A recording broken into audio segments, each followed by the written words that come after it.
KC or is it Calabar? Jamaica College? Shh, not say nothing. Be quiet, Excelsior. Hydel or is it Edwin Allen? What about Immaculate? Shh. Who will it be? Who will it be?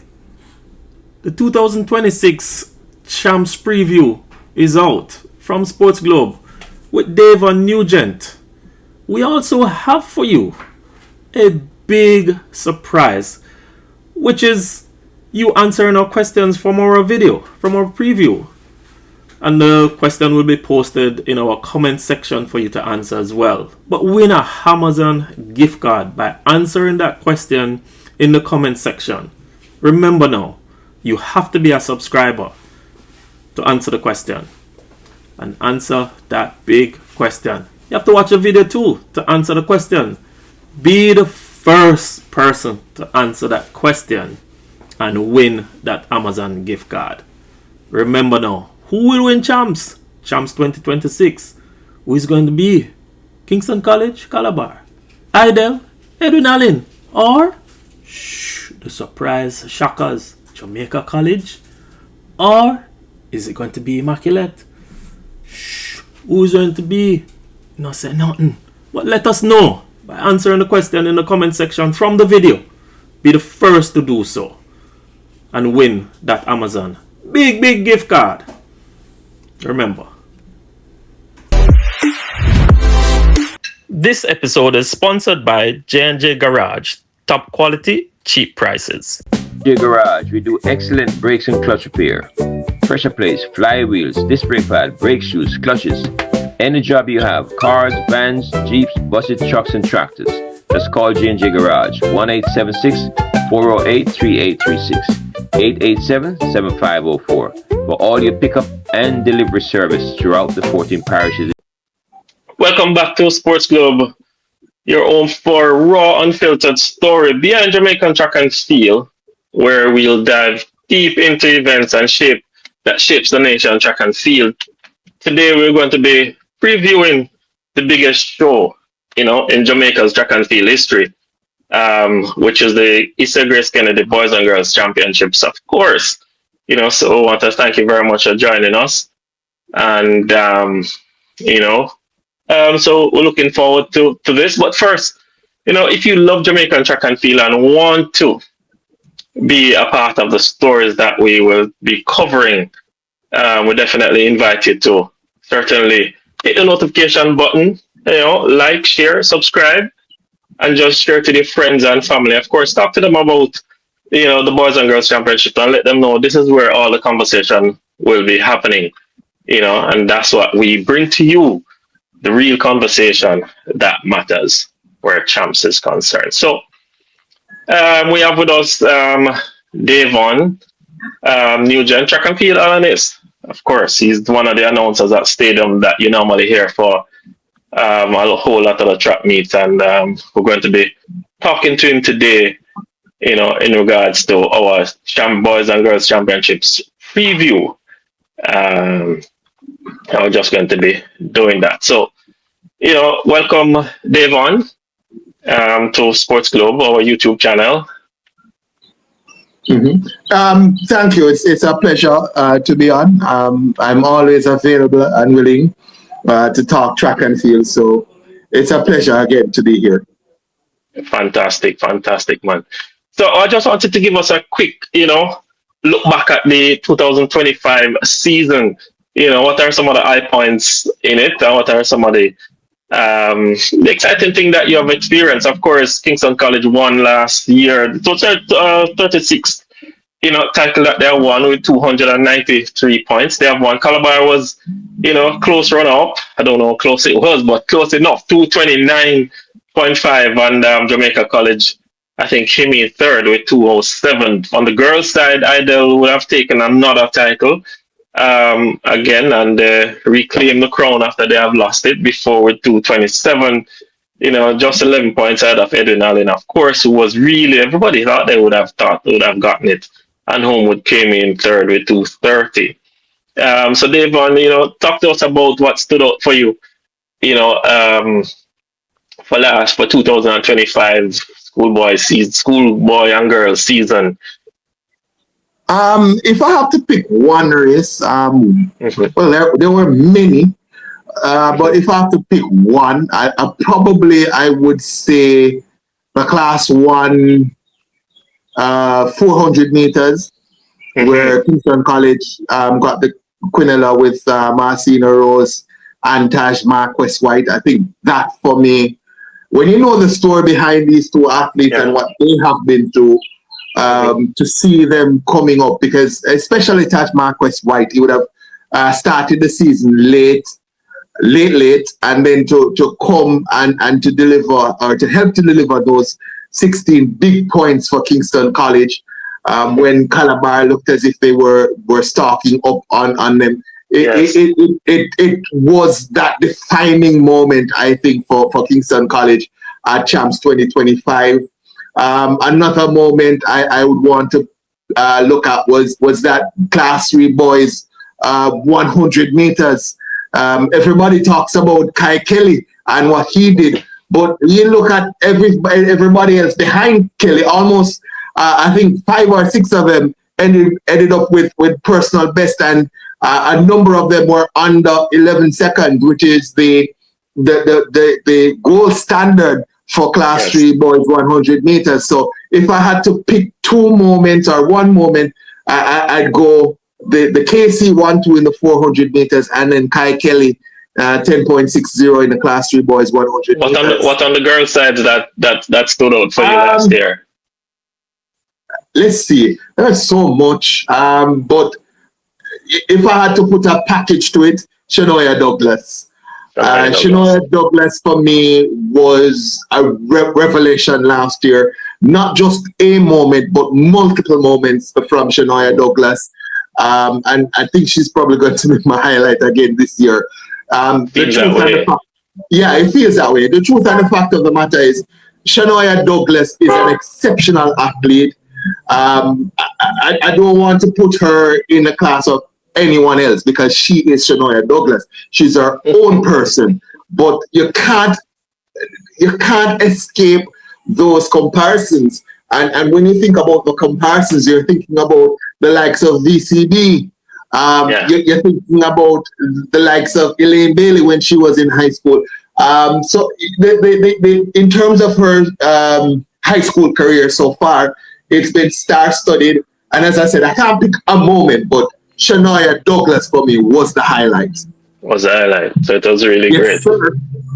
As we go down into 2026 championships, of course, there has always been, so the corporate era championships that was held in February. Kingston College retained that corporate era championships as well. Calabar came in second. 519. Jamaica College came in second. 5-9. Calabar came in third.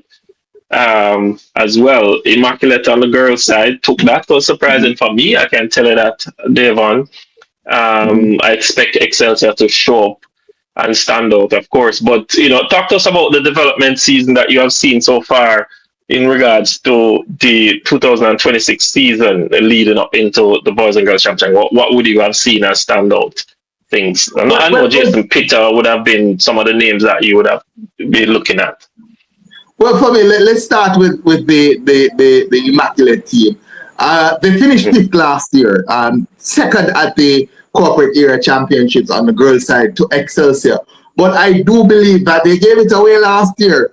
And when you looked at the team, the Immaculate team this year, they were determined that they were going to take that corporate area crown.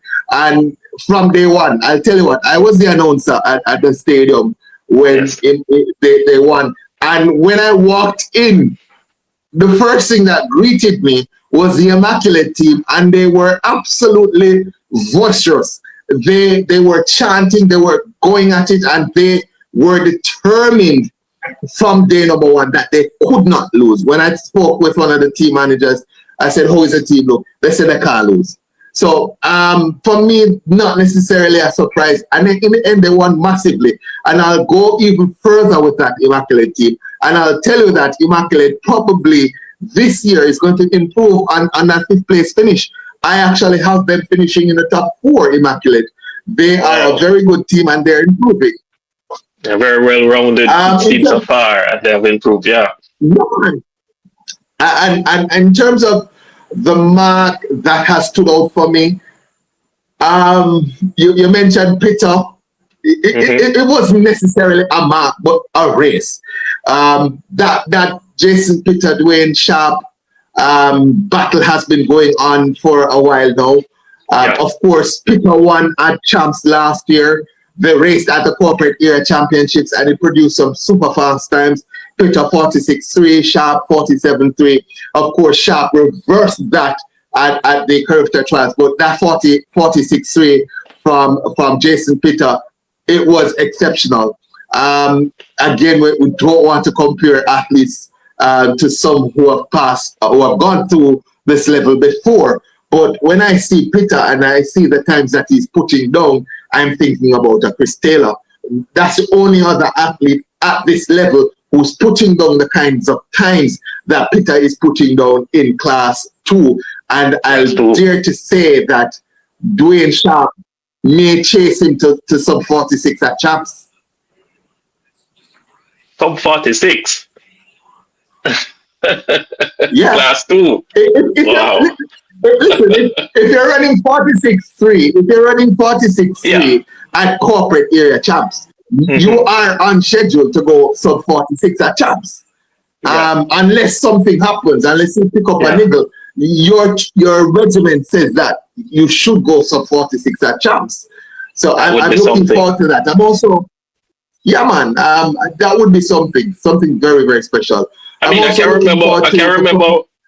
Yeah, go ahead. Yeah, I'm saying I'm also looking forward on the girls' side. I'm looking forward to the performance of Shanoya Douglas. Yesterday, I was at the coach's last chance meet, and I was going through in terms of the fastest times on the girls' side, Class 1, the 100 meters. It's Shanoya Douglas. I was going through the fastest time in terms of Class 1, 200 meters. It's Shanoya Douglas. I was going through the fastest time in terms of Class 1 girls, 400 meters. It's Shanoya Douglas. She has the fastest time in Class 1 for 100 meters, 200 meters, 400 meters. And I think she is on track to put something very, very, very special down at Champs. Super athlete. Super special. Yeah.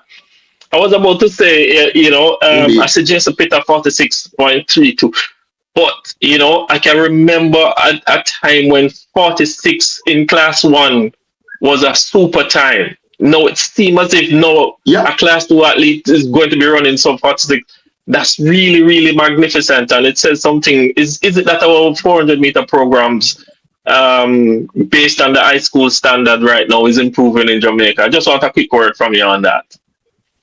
Absolutely. I mean, we're talking about Peter, but if we look at Class 1, and I know at least one of those athletes is not Jamaican, that's Macklin Woods, but if we're looking at Class 1, there are a number of athletes, including the likes of Junior Gallimore, who leads in terms of Class 1 boys 400 meters. Yes. But there's also Zachary Wallace, who had a year eligible, but would have left early, high school early. He's sub 46 as well. And there are others who are right on the cusp. As I said, Macklin Woods, I think he's at 46.008 or 46.06. So there are at least 3 or 4 guys right now who I'm looking at and I'm saying, Champs, they are possibly going to be in that battle for sub 46 in Class 1.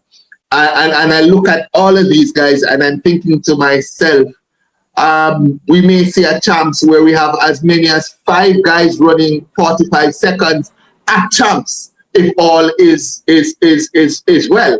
And maybe, because we talk about Peter, maybe we actually see 2 guys in Class 2 who go sub 46, because we cannot discount. Yeah, we can't discount Dwayne Sharp of Calabar. So we may have a situation where 2 in Class 2 go sub 46. That would be history. It's never happened.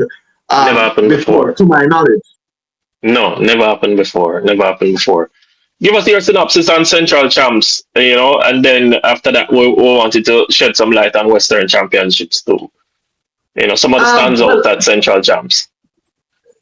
Well, for me, unfortunately, because I'm so busy, I had to miss the regional championships, Central Champs. But I did look at some of the happenings, some of the videos, and some of the results. So I don't necessarily want to go into it as in depth as I would with a corporate. Yeah, that's fine. Where I was actually there. But for me, there were three things that stood out. One, no Hydel. Two, Edwin Allen looked dominant. As dominant as I've probably ever seen them. Of course, with no Hydel there, you're expecting them to look that dominant. Yes. And three, for me, I thought St. Diego did not do as well as I anticipated. Yeah. I mean, I'm not going to discount St. Diego. They are an established team, and you're expecting them to do well. Did they send a strong team this year, though?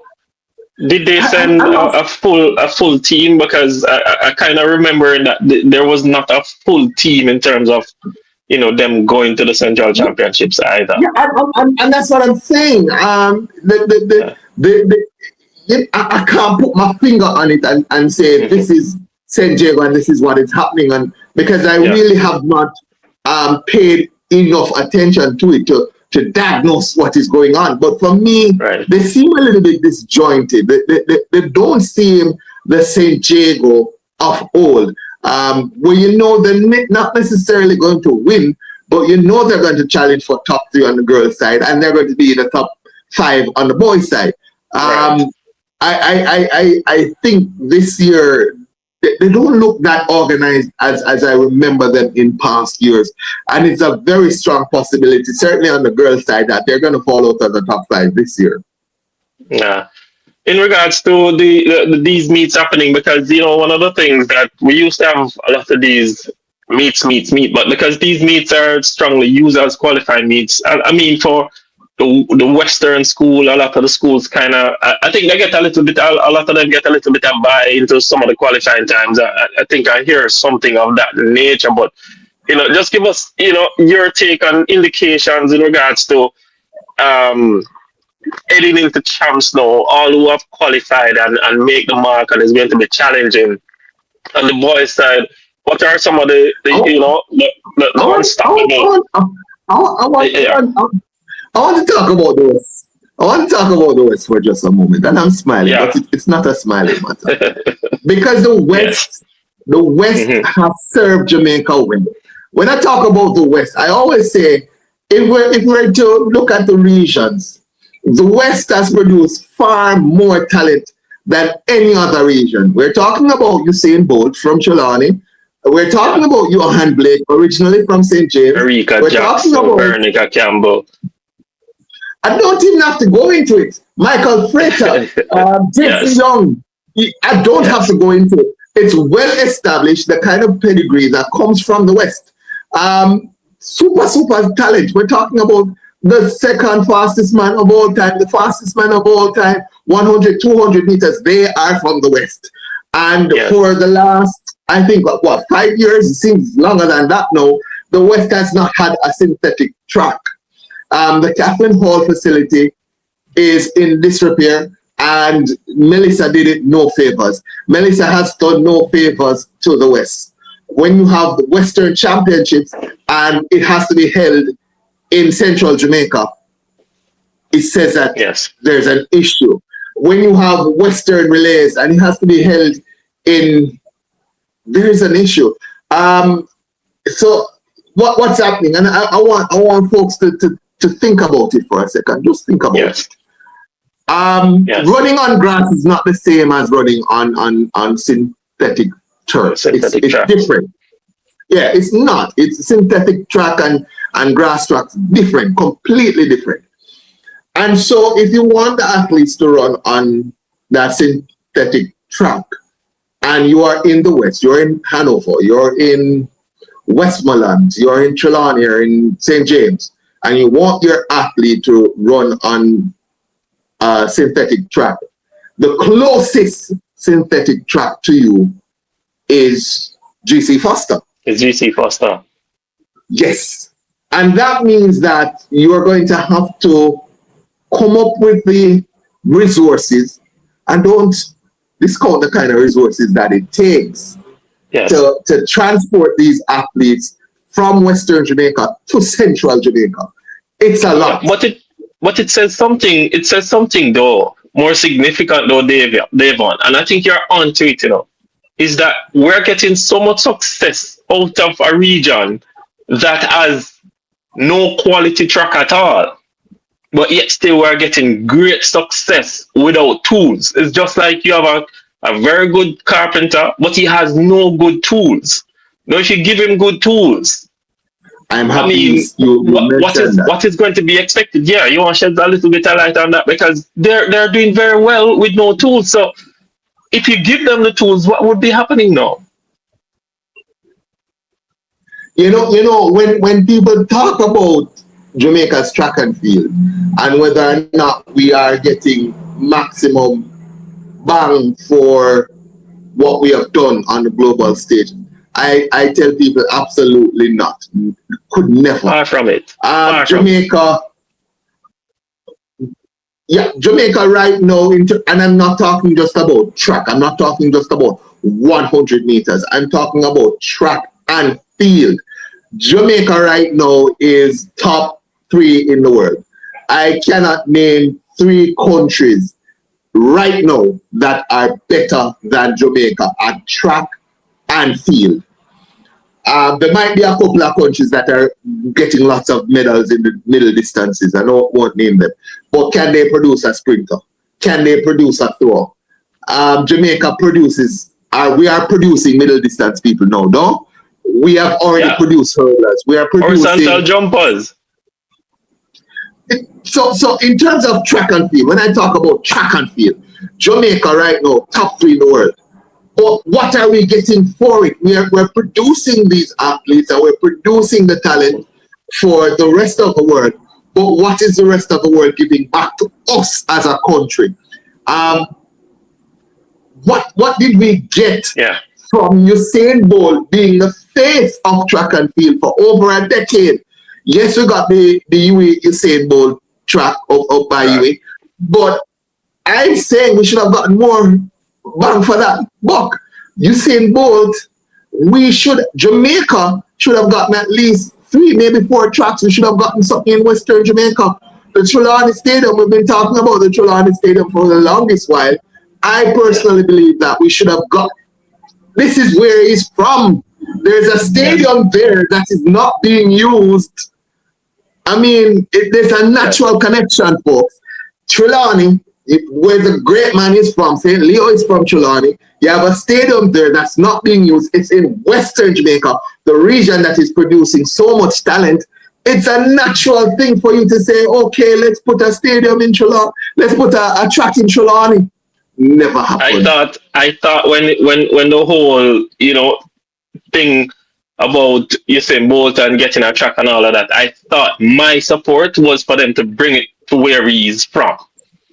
Right? And that would have been a great fit, for them to bring it down there to Trelawney. There's an existing stadium already.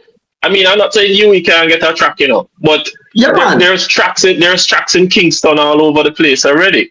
But to take it down there would have been the best opportunity, right? And we be developing that stadium in a big way now. So we had the opportunity, but we missed the opportunity with doing that. We missed big time, man. After 2009, there should have been some effort to say, hey, you guys, whether it's Puma, whether it's Adidas, whoever, whoever, World Athletics, at the time, IWS, we should have approached somebody somewhere and said to them, listen, you guys are making so much bang off this Usain Bolt buck. We have a stadium. This is where it's from.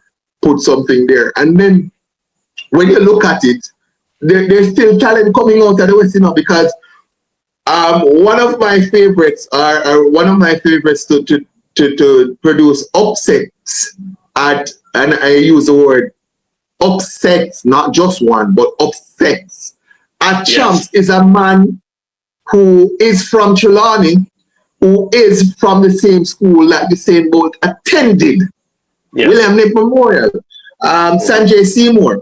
So Yeah. it says to me that Usain Bolt is not a one-hit wonder. You had, after Usain Bolt, you had the likes of Jason Young, who his career was short, but still. And now you have Sanjay Seymour that says that there's a talent pool there in Trelawney that needs to be tapped in a proper way. And so I'm a little bit disappointed with that. But And just even add a little more to that. Just look at what that school is doing right now. Just look at what William Nib is doing right now and how they have been developed over the last couple of championships. Look at where they are now. They really start to round into, just because a little bit of attention is paid to them now, they really start to round into even coming up into the top 10. Right now, they're really putting a lot of things together. I'm sure in coming years that they keep doing this. Yeah. They're going to make top 10. Unless something happens to some of the major athletes that they have down there, they are going to make top 10. Yeah. They have in class one the likes of Sanjay Seymour, who I mentioned. They also have Jabari Mattison. They also have Joshua Witt. So they have a solid class one, and they have some athletes coming up now in class 3. As you said, a little bit of attention paid to them, and all of a sudden, well, not all of a sudden, but built over the last 2, 3, 4 years, they now have a program that, in my opinion, on the boys side, is top 10 in Jamaica. So William it says that there's talent there. Yeah, William Nib, there's talent. Yeah. There's talent in the West. Anybody who denies that there's talent in the West is either a liar or doesn't know what they're talking about. I don't know what is going on. Yeah. Yeah, man. So I say, put something in the West. Yeah. You see, in previous years, I would have been advocating for the East. But I'm in a situation now where I have to be advocating for the West before I can even get to the East. You understand what I'm saying? Because the West has been producing over the years, so now it's time to spend some money there. Yeah, give them the tools now. Let's see what will happen. The truth is, Jamaica's track and field is concentrated mostly in Kingston. As you said, there's so many tracks. There's the stadium facilities. So many. Stadium East. There's Calabar, JC, KC. Calabar, JC, KC. Come on, man.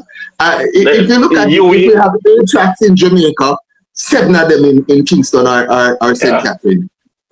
Can't be. Yeah. Talk to us a little bit, Daveon, because I see Issa trying to make a little bit of effort in terms of helping the schools back in the West after Melissa.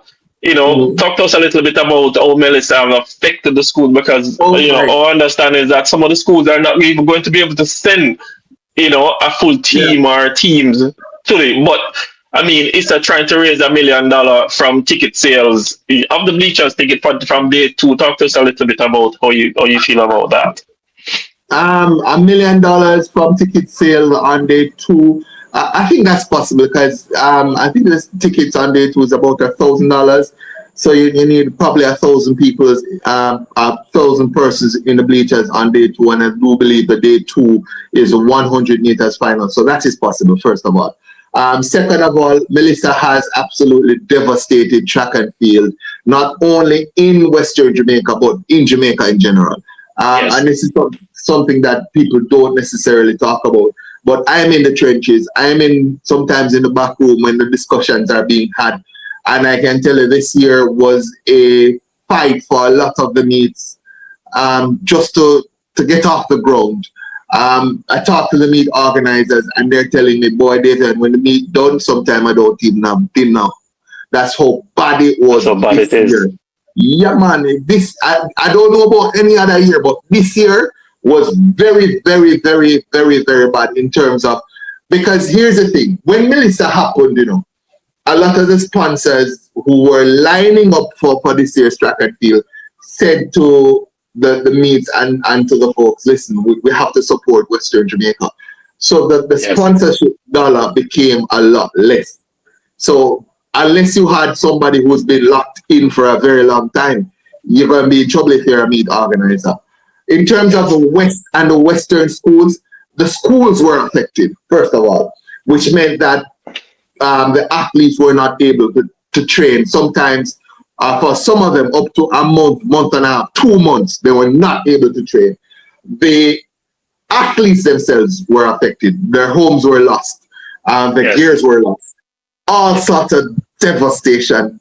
And so if you lose 2-3 months, anybody who knows about that's a whole lot. That's a lot. That's a lot. And so you had the athletes being hit from multiple angles. You had less meets this year because of cancellations. You had less sponsorship dollars because the schools do seek sponsorship themselves for the feeding program or to transport the athletes. They lost contact time at school with the coaches because school was out. They lost personally in terms of their gears. And so it was an absolute devastation in terms of what happened to the athletes in the West in particular. And so to see any sort of track and field back so quickly after Melissa, it really is a blessing, and I'm happy for it. And I hope that others will continue to give to the West. My call is for not that the sponsorship dollar has to be split up between the West and other things, but that the sponsorship dollar increases. Now is the time for corporate Jamaica to dig a little deeper into their pockets and spend a little more. I know they would have been affected as well by Melissa, but now is the time for us as Jamaicans to dig a little deeper. Yes, man, and put a little something. Tap up something. Do you think that the effects of Melissa will show up at championships in terms of the performances this year at all? Will we see any kind of a fallout in terms of that, or the kids are really just resilient? Listen, man, I expect no sort of fallout. These kids. Listen, I can't listen. I can't tell you what some of these children go through, you know. I cannot tell you what some of these children go through. But when I tell you that they go through some of the toughest times, unimaginable things, and they emerge at the end of it stronger, not the same, you know, they emerge at the end of it stronger. Them not make nothing stop them. When I talk to some of them, they say, "Sir, I'm doing track and field because I want to help my mother. I want to help my family." They don't talk about me, you know. They don't talk about self, you know. They talk about their careers. Community. Yes, man. They're looking forward. You see, even some of those who are from some of the non-traditional schools, and people talk to them and say, oh, they don't do good interviews. But if you listen to them and you talk to them, you realize how intelligent they are. They might not be intelligent in terms of the Queen's English and putting the words together so it's all pretty. But when you talk to them and you listen to them, which is the important part, they have in their minds what they want to do. They have it planned out in their minds, and they are resilient kids. They're tough kids, and I expect nothing to stop them. So I expect no fall off in terms of performances at Champs. As a matter of fact, you might have some records being broken at Champs this year. Records being broken at Champs this year. Thank you so much. So if Champs Previews, our Champ Preview with Daveon is... Hey everyone, check out this bump-free spray. It stops grown hair to show you just one spray. It's that easy. No bumps, no irritation, just smooth skin. Get yours today. So firing you up right now. Hit the subscribe button, people. You know, share our videos with your friends and family. Share it with your own students association. Help to build up the Jamaican community as well, as Daveon had suggested. You know, by just hitting that subscribe button and just tell a friend to tell a friend. Come out and support the Boys and Girls Championship this year as well. He says trying to raise that $1 million over at the bleachers. So come and support Champs just the same. Daveon said there will be no fallout. He's expecting some magnificent performance. So just remember, of course, and continue to follow us here on Sportglobe. So before we go any further, Daveon, I want us to just, jump in here and talk about what will be your predictions now. And here is where I want you to get into, overall what you're looking to, who you think will be the winners, who you think will come for, what are the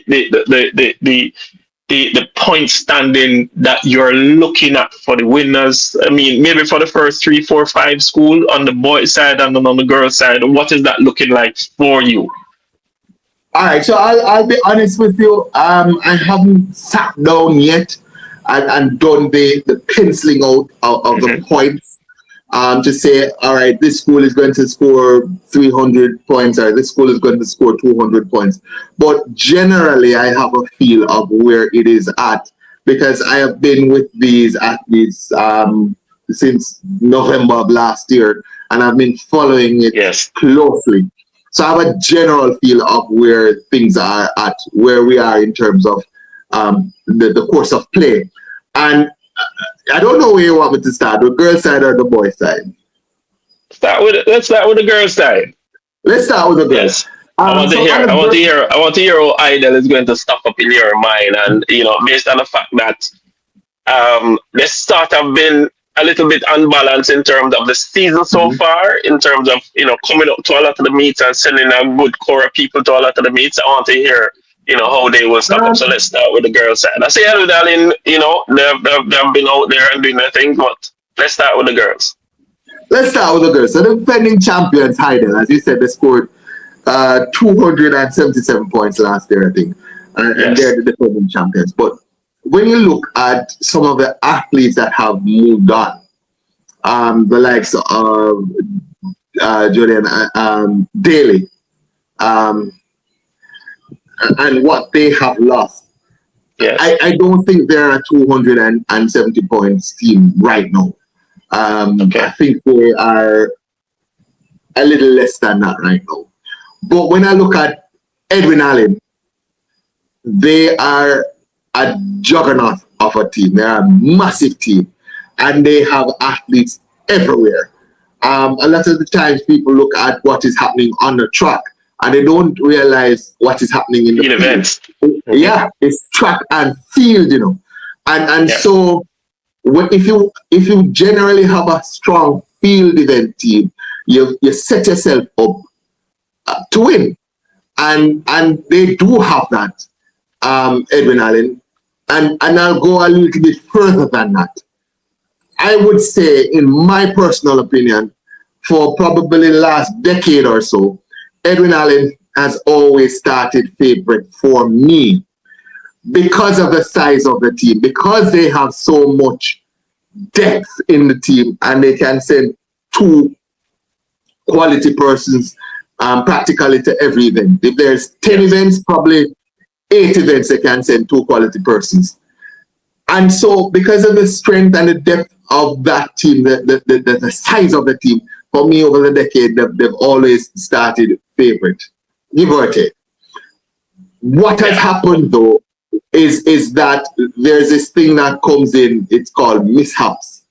And the second thing that comes in is called injuries. On the day, and I don't know if it's because of on the day. So I don't know if it's because of the size of the team, but Edwin Allen over the years have had far more mishaps and injuries than Hydel over the years.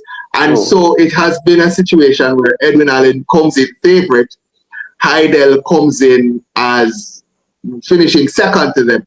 But then Edwin Allen makes the mistakes, has the mishaps, has the injuries, and that massive gap that you started with starts to close and starts to close and starts to close. And then you have a man like Corey Bennett, who is a good master manager, strategist. Yeah, man. And he finds it somewhere to score the extra points that you weren't necessarily seeing. And so I'll be controversial and I'll say this. Edwin Allen tends to lose champs. Hydel tends to hold serve. So if you expect Hydel to score, for example, 270 points, they are going to score 270 points plus one. They tend to hold serve. On the other hand, Edwin Allen, if you expect them to score 272 points, you can almost expect them to lose because they are going to drop points. That is the way it has. They will drop points. I don't know why, but it's happened consistently. And so now you've come to expect it. So I be controversial and say Edwin Allen don't necessarily, or Hydel don't necessarily win champs. Edwin Allen loses it. And I think that's the situation that's going to happen right now. Edwin Allen, for me, they come in as massive, massive favorites. But can they get the job done on the day? That is the question. Because what I'm seeing from Hydel now, and I saw it yesterday because I was at the last chance meet, is that they are actually peaking for champs. Yes. They are getting better. Yes. There was so talk to us about the top five. So talk to us about the top five for the female side. Your top five for the female side. Female, I'm going to go with Edwin Allen. I think they will make mistakes, but they're maybe too big to lose this year. I don't know. But 300 points? Going at my head, I'm going to go with Edwin. 300 points. Yeah. I think they score a little bit more than 300 points. They are that good. Hydel, probably, I'd say 50 to 60 points behind Edwin Allen. And that's a massive gap that can be closed if too much. Edwin Allen does what they did last year. Third, I'd go with Homewood. Homewood has a solid core of girls. Not necessarily as consistent this season as they were last season. Yeah, man. Over Excelsior. So I'd go with Homewood for third. And here's my surprise. I would go with Immaculate for fourth. And then that fifth place position, it's going to be a battle between the likes of Wolmer's, a resurgent very technical. Excelsior is going to be there, and St. Jago. It depends for me if St. Jago can get things together, they will finish in the top five. But again, as we said at the top of the program, there's just something off for me at St. Jago. But in terms of the top four, I'm going to go with the three that finished top three last year, not necessarily in the same order. I'll add Immaculate in fourth. They look a very, very awesome team that is getting better. And then it's a battle for fifth. You see, the thing is, and I'll explain this to the listeners. Yes. You see, the thing is, in previous years, before the ISA rules about transfers came in, you can get a team that is not strong in a class, and you can recruit 3 or 4 or maybe 5 persons and bring them into that class, and that class that was not as strong as it was before, all of a sudden becomes a pretty strong class. Yes. Can't happen anymore. You're limited to a maximum of 2 recruits per class, and so you have to build. And so you don't necessarily see schools jumping from obscurity into the top 5. I mean, that's another conversation that we need to have, because I really love that structure, because now I hear even a recent comment from Shania Douglas on I think it was another YouTube channel that I watch. She's not interested in leaving her country school to come to town at all. She think that you must stay with your school, build with your coach. I love that, and I really appreciate that, because gone are the days now when a lot of the Western school at least come to town and they're doing very well, but they make the corporate era schools do very well. Hence the reason why a lot of the money is being spent on the corporate era institutions. I'm really glad for this decision. So can I be a little bit controversial? Yes, of course. Go ahead. I'll tell you this, and people are gonna cuss me when they hear this, but I think it's my truth. The only reason an athlete is going to transfer from a country, a so-called country school, to a town school is because of resources. That is it. Exactly. If it's coaching, you don't have to transfer. GC Foster is doing such a wonderful job that we have coaches, excellent coaches, all quality coaches everywhere. Yes. They are everywhere. So if you're talking about you're going to transfer because of coaching, you don't need to transfer because of coaching. The only thing is if you go, because I was at Jamaica College yesterday, and you go up at Jamaica College and you look over in and you see them have a fully fitted out gym, and then you go back to your school and you have to be lifting tires. Then you start to think to yourself, maybe I want to go to that school over there that has the fully fitted gym. But in terms of coaching, just to support that conversation, and supporting this conversation by this, the William Nim that never used to reckon at champs at all, year after year, until Usain Bolt, right? No, for some reason or the other, the fact that some money's been spent down there. Now you're seeing the talent, because everybody think that Usain Bolt is a little wonder out of that school. But in that area, just as you said earlier in the show, is that a whole lot of talent is around that Trelawney area that come and are Olympians, right?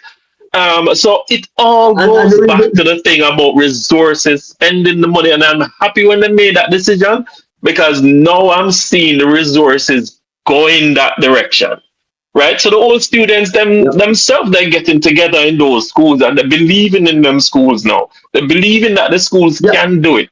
Lacovia, believing that they can do it. It's everywhere.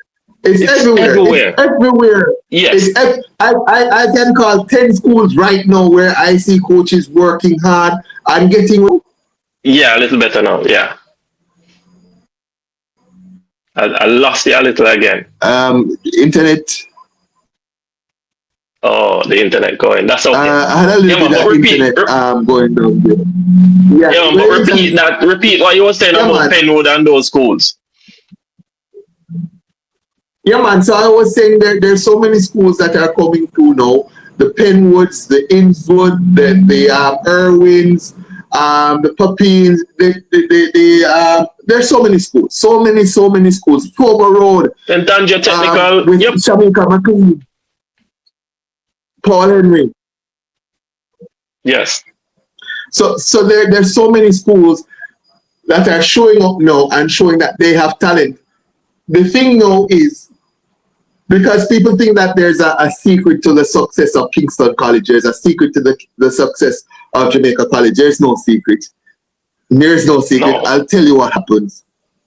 They have past students who leave the institution and they don't just forget about, oh, I went to KC or I went to Jamaica College. They return and they invest in their schools. That is the secret. So now what we need to have happen is that the past students of the Folk Roads, of the Fern Courts, of the Lacovias, they need to return and put a little resources back into the school. I know they are not necessarily traditional schools where you have the top folks in Jamaican society going, but I'll tell you what, folks, if you return to the school and even volunteer your time, yes. Nutrition program is going on, and maybe a nutrition program going on, and maybe I want big chef. You go back to your school and you help them cook the food at the time. Yeah, that helps. Fantastic. Let's go down. Let's get to the boys part of the whole thing. Boys. You know, I know everybody's excited about this part too. We are excited about the girls, but the boys always bring a certain vibes to the championships every year. Let's go down to that Kingston College, Calabar, Jago, Edwin Allen. Mulmas, Excelsior, Clarendon. Yeah, where we're looking, how your headspace staying with these, how it's stacking up. I'm going to be controversial again, and I'm going to say champs nice when Calabar and KC are battle it out.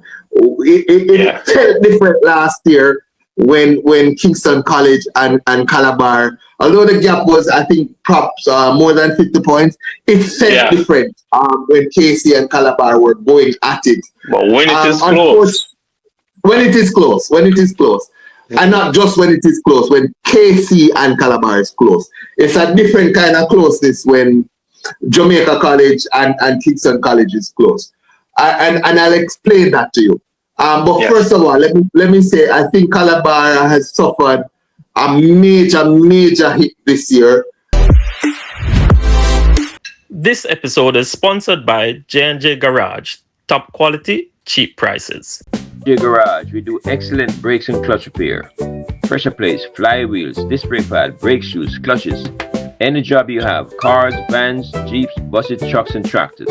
Just call J&J Garage, 1-876-408-3836, 887-7504 for all your pickup and delivery service throughout the 14 parishes.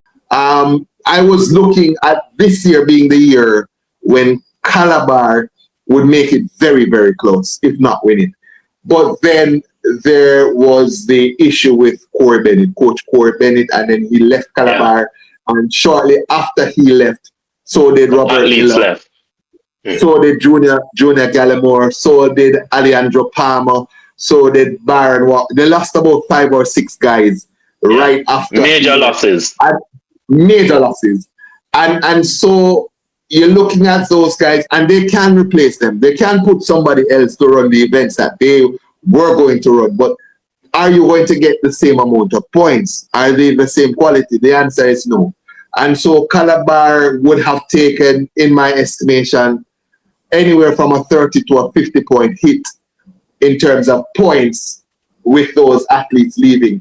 And so I think that would have put them out of the conversation for champs. Jamaica College, starting the season, though, I thought were the presumptive favorites. They brought in Corey Bennett, they brought in Danny Hawthorne, they shored up areas where they were weak, and they looked good. And I thought mid-season that Jamaica College was going to take it. But I think Jamaica College, they have the same syndrome as Edwin Allen. That syndrome is the drop point syndrome. Syndrome. The mishaps, the injuries, and so I am hesitant, even before what has happened recently started to happen with them, which is the injuries. The injuries, from what I've seen with my own eyes and from what I'm hearing, have started to affect Jamaica College. And so it feels the same as it does last year. It feels the same as it does the year before, and the year before, and the year before, where it seems as if that team that Jamaica College had, that you're expecting them to score close to 300 points, that's not going to happen again this year.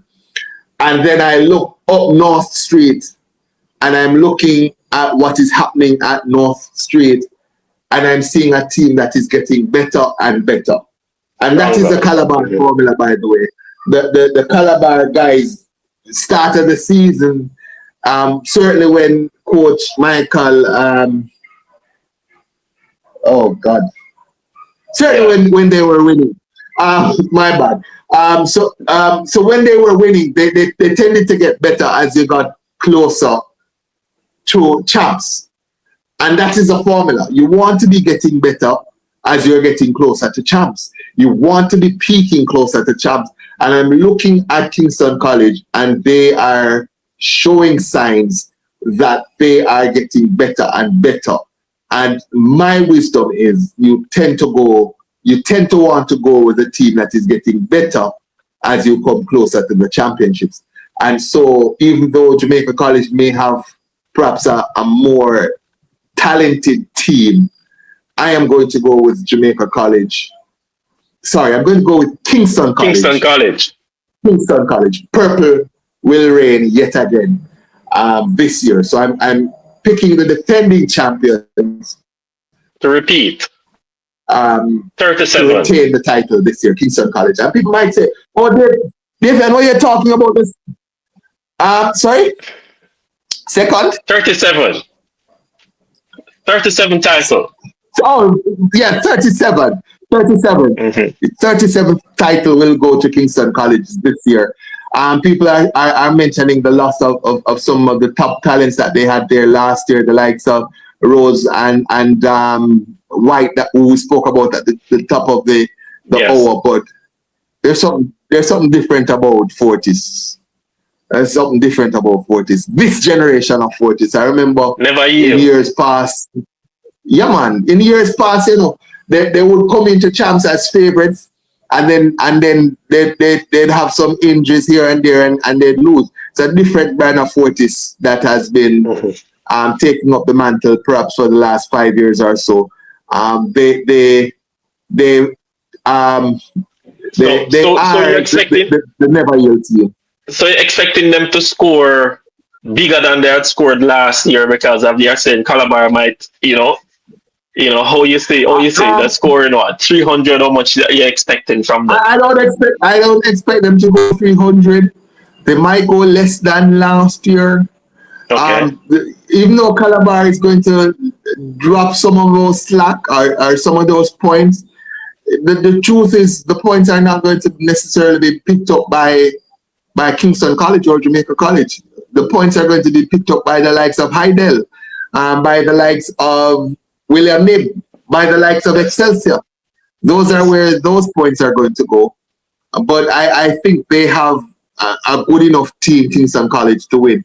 It's hard, if you're Jamaica College, to make up almost a 100-point gap in a year. Because as I said, you can't recruit 5, 6, 7 guys to a class and fortify that class.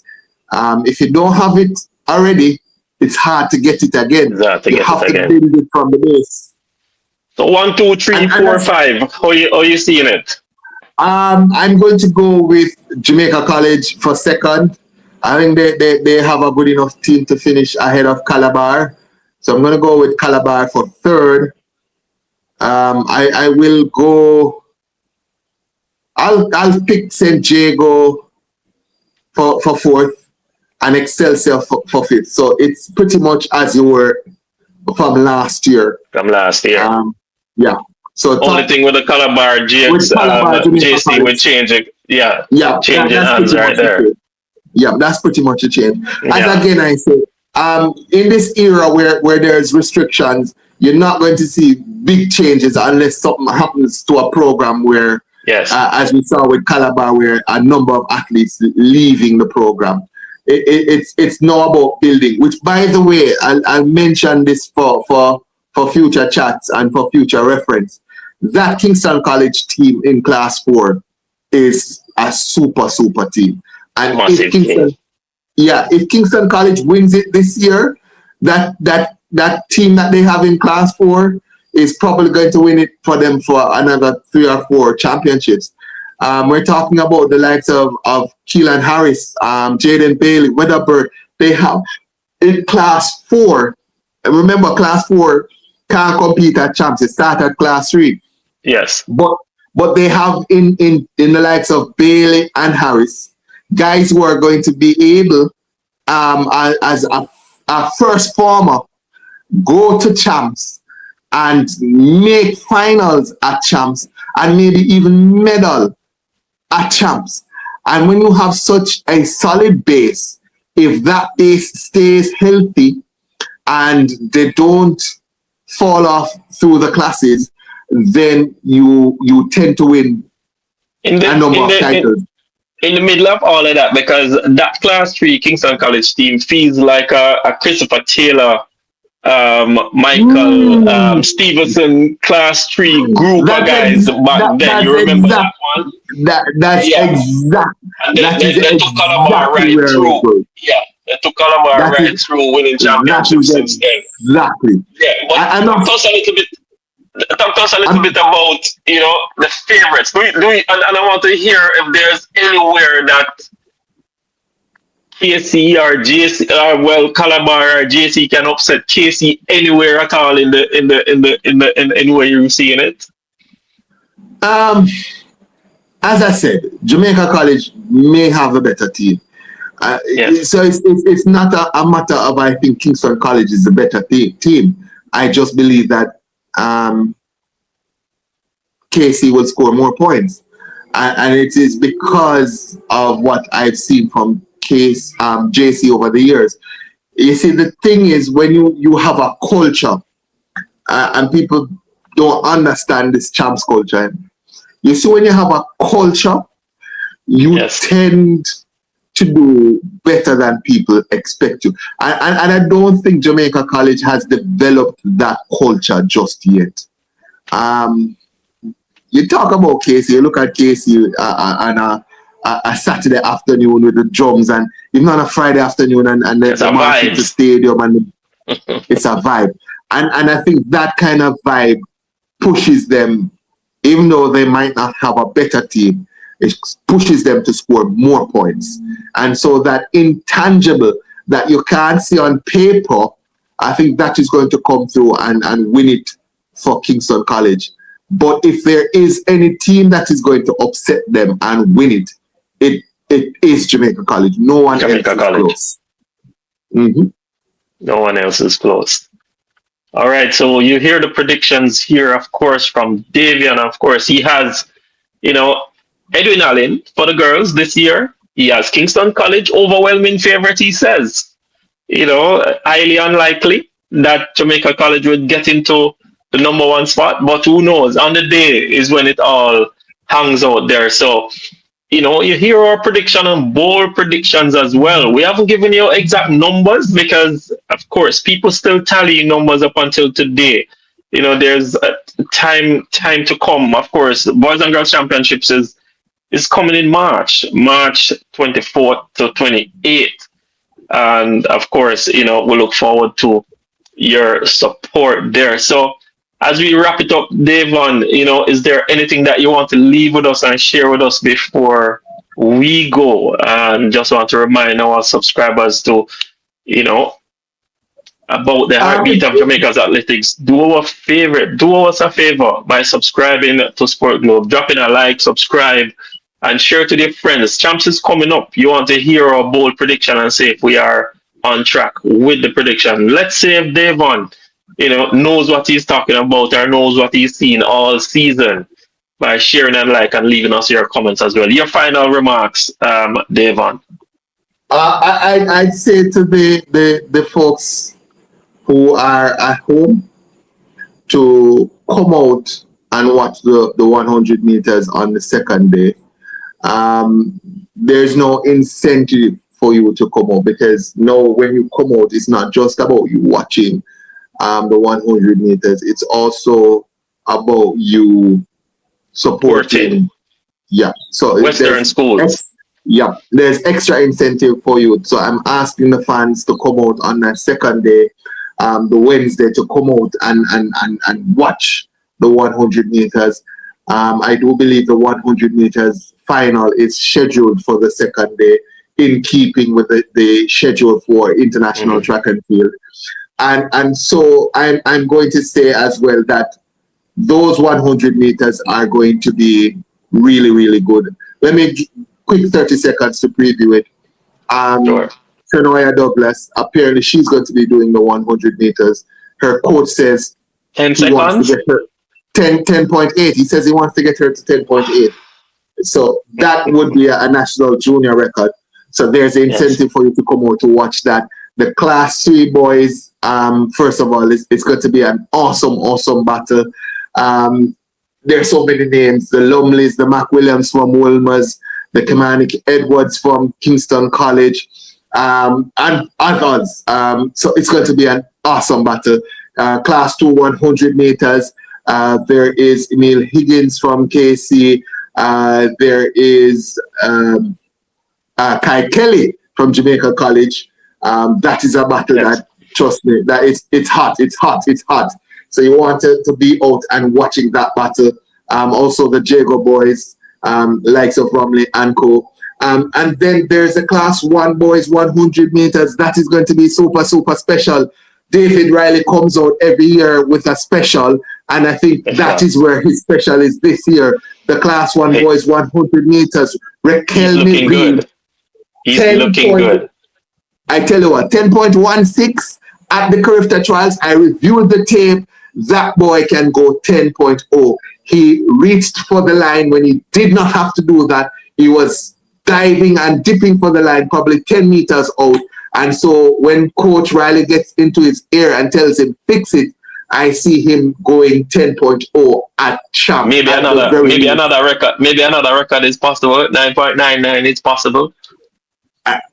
With David Riley, you never know. With David Riley, you never know. But there's also going to be Sanjay Seymour, who finished second to him at Curved Trials, and a rapidly improving Nyron Wade of Kingston College. So I'm expecting that to be a battle royal. Yeah, man. I'm expecting, if all goes well, if everything that is to happen happens, I'm expecting at least 3 youngsters to go 10.1. We had 10.16, 10.20, 10.22 at the Curved Trials. I'm expecting at least 3 of them to go 10.1 at champs. It's going to be a super, super, super way to close out day number 2 at champs. And so for the fans, you don't miss it. Come out, spend the money, and you will be getting that extra incentive of knowing that you're contributing to the West.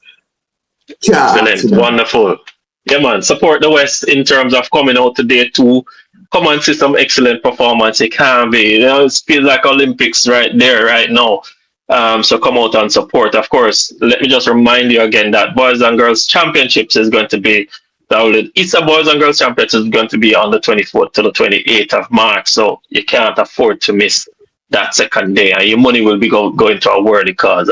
And I want to invite you back, Daveon, because in the coming days, I want to talk to you and get a little more specific in regards to event by event and possible outcomes. So I want to leave our YouTubers and our Sportglobe family to look out for these kind of talk with you, and look out for these kind of a bold prediction of you have given us in regards to what championships is definitely going to be looking like. Look like an awesome championship. Bar none, Melissa, it still looks awesomely good. Thank you so much, Daveon, for joining us today for this chat. Man, look forward to our next meet. UT family, are you ready to win our Amazon gift card with our prediction? Now that you have finished watching the video, now you have the opportunity to answer the question and be the first to do so. So the first person who answered the question that Daveon Nugent would have spoken about in the video, and the question is, what time did Daveon Nugent think is going to win this year's Class 1 Boys 100 meters? It is going to be dropped in the comment section as well, so you can go back there and look at the question. But be the first to answer the question and win our Amazon gift card. Of course, our prediction and our preview is what you need to be checking out. Remember, Sportglobe, our game, our culture, our globe. Remember, like, share, and support the video. And of course, you have to be a subscriber to answer that question. If you're not, you can't win the prize. So, Amazon gift card, answer the question. What time did Daveon Nugent predict the 100 meters is going to be winning for this 2026 Boys and Girls Championships? Answer that and win that Amazon gift card.